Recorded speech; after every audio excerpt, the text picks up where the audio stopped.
Halo kawan-kawan semua, jumpa lagi bersama saya Henry Juju di channel saya. Semoga teman-teman dalam keadaan semangat, selalu berpikir positif dan pasti sembuh. Oke, tetap kembali saya menjelaskan bahwa saya bukan seorang dokter, bukan seorang ahli hipnoterapis maupun mentor ataupun seorang psikiater. Saya hanya orang yang pernah mengalami asam GERD disertai anxiety dan psikosomatis. Memang tidak nyaman, memang tidak nyaman sekali memang. Untuk mendukung berkembangnya channel ini, saya berharap teman-teman bisa subscribe, like, dan tinggalkan komen untuk hal yang saya sampaikan belum jelas atau belum dimengerti. Semua yang saya jelaskan di sini, semua yang saya sharingkan di sini tentunya itu berdasarkan pengalaman pribadi saya. Karena pengalaman pribadi setiap orang pasti berbeda-beda ya teman-teman ya. Nah, pada kesempatan kali ini saya ingin berbagi cerita tentang pengalaman saya mengatasi cemas berlebih. Nah, itu dia. Cemas berlebih ketika mengalami sensasi-sensasi yang datang ya, tentunya. Nah, sebelum kita bahas atau saya ceritakan tentang hal cemas berlebih, alangkah baiknya kita berpikir dulu sejenak bahwasanya di saat kita sehat dahulu, tentunya kita juga pernah cemas ya, sering cemas. Nah, tapi cemas yang seperti apa? Mungkin ketika kita disertai dengan asam lambung GERD, cemas itu semakin meningkat. Nah, itu dia. Terkadang kalau dulu cemasnya ya mungkin karena hal-hal yang ditakutkan saja, hal yang belum terjadi misalnya di dunia pekerjaan. Takut ini ya seperti itu gitu. Kalau dalam hal jualan takut rugi atau segala macam. Jadi cemasnya hanya sebatas kewajaran. Nah, ketika kita terkena asam lambung GERD, anxiety psikosomatis ini, kecemasannya berlebihan begitu. Hal yang sebenarnya tidak perlu dicemaskan pun jadi cemas. Itu hal yang wajar begitu kan. Kenapa? Nah, itu tadi. Karena fisik, kondisi mental pikiran kita tidak seperti orang sehat pada umumnya. Nah, ini yang menyebabkan cemas berlebih pada kita yang mengalami asam lambung, GERD, anxiety, psikosomatis tadi. Adanya impuls-impuls data yang masuk ke pikiran alam bawah sadar kita secara terus-menerus terkumpul, sehingga dia meledak gitu. Dia terekam gitu. Gitu. Misalnya kena sensasi kesemutan, sensasi pegal, sensasi telinga berdenging, langsung ada pikiran-pikiran negatif segala macam. Itu tanpa kita sadari di alam bawah sadar ternyata dia ngerekam. Itu. Ternyata dia merekam lama-lama dia merekam jadi sebuah kesimpulan di dalam pikiran kita gitu. Nah, otak ini memerintahkan kita jadinya untuk cemas karena diisi seperti itu terus. Gitu. Beda ketika kita sehat. Hal-hal yang seperti itu kan kita tidak akan kita pikirkan karena kita dalam keadaan sehat, ya kan. Sensasi tidak ada, rasa-rasa yang lain tidak ada. Ya otomatis pikiran-pikiran yang negatif seperti itu yang terlintas sesaat seperti itu tidak akan keluar dan tidak akan direkam oleh alam bawah sadar kita. Nah, seperti itulah pokoknya intinya penyebabnya. Kalau saya ya menangkapnya. Nah, apa yang saya lakukan ketika saya merasakan cemas berlebih di saat mengalami asam lambung GERD anxiety psikosomatis tersebut. Nah, ini dia teman-teman. Yang saya lakukan yang pertama adalah dimanapun, kapanpun, ketika serangan cemas saya datang, saya pastikan saya harus tenang dulu. Saya harus tenang.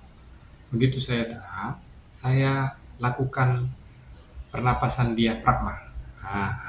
Pernapasan diafragma ini hal yang simple yang bisa dilakukan oleh semua orang, namun memberikan efek yang sangat signifikan kalau untuk pribadi saya, gitu. Nah, ketika kita mengolah pernapasan diafragma itu ada bentuk kerileksan yang membuat otak kita rileks, nyaman, tenang, dan tidak tegang gitu. Jadi otot-otot bisa dikontrol, oleh pernapasan tersebut, sehingga cemasnya mulai akan mereda begitu. Biasanya kalau saya pasti saya cari tempat duduk yang nyaman dulu. Gitu. Jarang saya berdiri. Yang penting saya bisa bersandar gitu kan. Saya tarik nafas, saya tahan sampai semampu saya pusatkan di perut, baru saya lepaskan melalui mulut. Nah, seperti itu. Itu sangat membantu saya. Nah, salah satu solusi yang saya lakukan yaitu tadi pernapasan diafragma. Selain itu, ternyata pernapasan diafragma juga tidak harus dilakukan ketika cemasnya datang. Nah, untuk memaintain kenapa cemas itu bisa selalu datang. Cara yang pertama kalau saya setelah saya pelajari ini diri saya ini ketika terkena serangan cemas itu, cara yang pertama adalah saya harus banyak-banyak bersyukur. Banyak-banyak bersyukur. Dengan cara banyak bersyukur, itu akan menggantikan kata-kata negatif saya yang nantinya akan diserap oleh alam bawah sadar. Itu yang pertama. Yang kedua, banyak tersenyum. Dengan banyak tersenyum, itu menghentikan cara kerja berpikir alam bawah sadar saya, bahwa saya dalam keadaan tidak baik-baik saja, itu digantikan menjadi saya baik-baik saja kalau saya melakukan senyum seperti itu. Nah, cara yang ketiga teman-teman, saya selalu berpikir yang positif. Nah, ketiga itu saya lakukan sehingga alam bawah sadar ini men-save atau menyimpan informasi-informasi yang positif-positif saja begitu. Jangan sampai mengeluh lagi, karena cemasnya nggak akan hilang-hilang. Kalau kita ngeluh-ngeluh terus, merasa ini kenapa, jangan dipertanyakan begitu. Sudah, tinggalkan cara hidup yang lama, kita sekarang dengan cara hidup yang baru, seperti itu. Nah, ketika tiga itu sudah kita lakukan, pernapasan diafragma jangan lupa tetap dilatih. Nah, begitu. Tetap dilatih, nanti lama-kelamaan cemasnya itu bisa berkurang intensitasnya teman-teman. Yang biasanya serangannya, kalau saya dulu bisa sampai 5 kali sehari serangan kecemasan itu datang tanpa disadari, itu baru cemas. Aduh, mati ini, apa ini? Gila, apa lagi? Tapi kalau saya hanya berapa 1 menit, 2 menit begitu cemasan itu, tapi sangat mengganggu sampai saya gemeteran, keringat dingin gitu. Itu sangat tidak enak dan tidak nyaman gitu teman-teman. Nah, setelah saya lakukan itu sering, yang 3 hal tadi itu, tersenyum, ya kan, berpikir hal-hal yang positif dan selalu bersyukur ya tentunya, dengan mendekatkan diri kepada Tuhan ya kan, seperti itu. Ditambah dengan pernapasan diafragma, kecemasan saya semakin berkurang intensitasnya. Dulu 4 bulan pertama sebelum saya mengenali diri saya sendiri begitu kan, yang sering ngeluh-ngeluh nggak jelas gitu, itu datang terus bolak-balik pagi siang sore malam, pagi siang sore malam. Nah, setelah 4 bulan ya kalau tidak salah saya, 3 sampai 4 bulan begitu saya jalani itu, rutinkan itu, ya puji Tuhan teman-teman. Kadang satu hari itu cuma sekali, kadang 2 kali, sampai nanti sekali seminggu, sampai saya lupa kapan saya nggak ngerasakan cemas lagi sampai detik ini. Puji Tuhan teman-teman ya.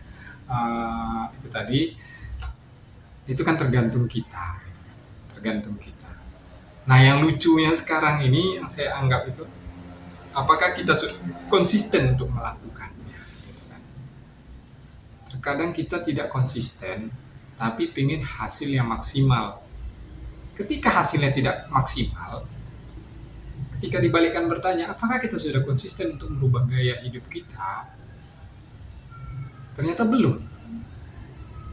Malah kita tidak mau pula disalahkan. Nah, itu dia terkadang. Karena sensitifnya perasaan seorang penderita asam lambung gak anxiety psikosomatis inilah. Jadi seolah-olah timbul seperti ego. Sudah, kalau memang belum sembuh, belum ada perbaikan, berarti ada yang belum konsisten kita lakukan. Itu saja kuncinya. ketika sesuatu yang baik konsisten kita lakukan, pasti ada perbaikan. Untuk sensasi kita itu, untuk pribadi saya tanamkan itu. Buat apa mengeluh? Toh mengeluh juga tidak menyembuhkan. Sudah berapa lama kita mengalami penyakit ini? Kambuh berulang, cemas berulang. Kenapa nggak sembuh-sembuh? Kenapa nggak hilang-hilang? Mungkin karena kita tidak bersyukur, kurang dekat sama Tuhan, masih sering marah-marah, tidak pernah tersenyum. Segala sesuatu dibawa langsung, aduh sakit ini, aduh, langsung didramatisir seperti itu. Jangan teman-teman, itu tidak menyembuhkan. Toh sudah selama ini juga tidak menyembuhkan kita. Ya sudah, tinggalkan saja, gitu. Rubah cara berpikirnya. Gitu. Saya cuma konsistenkan itu saja, teman-teman. Tidak yang sulit-sulit, dan saya rasa semua orang mampu untuk melakukannya, begitu. Ya, kalaupun misalnya kita sudah melakukannya, sudah konsisten melakukannya, tapi belum ada perubahan, bohong teman-teman. Saya rasa tidak mungkin tidak ada perubahan, pasti ada perubahan, walaupun hanya sangat kecil. Tapi dengan konsisten kita lakukan, pasti ada hal yang jauh lebih baik lagi yang kita rasakan. Mulai dari pengurangan sensasi cemas tersebut, begitu. Dicoba dulu saja, konsistenkan saja dulu, begitu. Jangan langsung baru 1 minggu, 2 minggu kita lakukan, kita lupa lagi melakukannya karena tidak ada perubahan. Nah, ini kadang terjadi. Segala sesuatunya, kalau kita penderita asam lambung, GERD, anxiety, psikosomatis ini, semua pengen instan. Itu tidak mungkin, karena sudah banyak data yang ditanamkan di otak kita ini oleh alam bawah sadar kita ini, sehingga bentuk-bentuk kenegatifan itu sudah tertanam di benak kita ini. Nah, itu caranya. Kita harus memasukkan data-data yang positif ke dalam pikiran kita, sehingga psikologis kita jauh lebih baik lagi, pikiran kita jauh lebih tenang lagi. Nah, itu biar semua sensasi kecemasan, ketakutan yang berlebih itu bisa berkurang, bahkan kita berharap bisa hilang dengan sendirinya tanpa kita sadari, karena itu sebuah proses. Nah, itu saya pribadi mengalaminya, dan cara saya pribadi untuk melewatinya ya seperti itu. Pernah sekali waktu ketika lagi di tengah pasar, teman-teman, pasar di bawah keranjang, apa ya namanya, keranjang atau tas itu, tempat sayur atau apa, sama istri. Tiba-tiba sensasi datang, dunia ini kayak berputar. Saya cemasnya ngeri. Wih, ini mau selesai di sini tuh kayak mana saya nih? Nah, kayak gitu. Kenapa ini? Lalu saya bilang sama istri, pulang. Lagi aneh, error. Saya bilang gitu. Kenapa ini dunia ini? Nah, gitu. Kenapa orang-orang yang kok di sini rame? Bingung, kayak orang bodoh gitu. Ya, memang keadaan seperti itu gitu loh. Memang itulah yang terjadi ya. Kalau saya ingat-ingat memang lucu gitu kan. Untung saja istri saya paham, tahu saya sudah ceritakan. Itulah sensasi-sensasi yang saya rasakan, begitu. Saya bilang, dia mengerti, dia tenangkan saya, dia selalu ingatkan saya itu, tarik nafas, latih pernapasan diafragma, duduk dulu. Pasti sudah ada bangku ya kan, kursi saya jaga, saya tarik nafas, saya tahan, baru saya keluarkan. Saya tarik nafas saya seperti itu selang berapa menit, sudah agak tenang, agak lega. Baru saya pulang, sampai di rumah saya minum air hangat dulu. Begitu. Saya latih lagi pernapasannya. Sebelum tidur saya latih, pas jemur pagi saya latih pernapasan. Ya, saya tidak tahu pasti berapa bulan, berapa harinya. Tapi setahu saya, kecemasan itu semakin berkurang, walaupun sensasi lain timbul, kecemasannya tidak langsung menyertai dari sensasi tersebut. Gitu. Jadi saya sudah mulai paham, gitu, sudah mulai menerima sensasi. Pelan-pelan sensasi yang lainnya juga sedikit demi sedikit berkurang, dan bahkan banyak yang sudah hilang, dan bahkan hilang, begitu deh. Dia butuh proses pelan-pelan, seperti naik anak tangga, gitu. Apakah kita sudah berada di proses ini, kita nggak mungkin langsung naik ke atas, gitu kan. Naik lift kita bukan naik anak tangga, ya kan. Naik tangga itu kan satu, sedangkan naik lift saja per lantai kan, seperti itu. Butuh proses, butuh konsisten dari diri kita. Intinya ya, ketika kita mau berubah, ketika kita mau meninggalkan cara hidup dan cara berpikir kita yang lama, pasti ada perbaikan. Itu saja menurut saya. Ya, semoga informasi pribadi saya bisa membantu menambah wawasan atau menambah informasi perbendaharaan data informasi buat teman-teman. Kalaupun tidak berguna atau tidak bermanfaat, setidaknya saya akan selalu mendoakan teman-teman menemukan cara terbaik untuk menyembuhkan diri sendiri, karena Tuhan itu sungguh luar biasa dan dahsyat menciptakan kita untuk mampu menyelesaikan masalah ini dengan cara kita sendiri. Percayalah, tetap semangat, tetap optimis teman-teman. Akhir kata dari saya, uh, terima kasih banyak sudah meluangkan waktu untuk menonton video saya, video sharing cerita dari saya. Saya kembali mengingatkan bahwa cara setiap orang pasti berbeda, dan proses kesembuhan seseorang juga pasti berbeda-beda, tergantung orangnya bagaimana. Terima kasih banyak, salam sehat, jangan lupa bersyukur, tersenyum, dan optimis untuk tetap berbagilah kebaikan, karena berbagi kebaikan itu adalah menular. Sampai jumpa di video saya selanjutnya. Salam Henry Juju.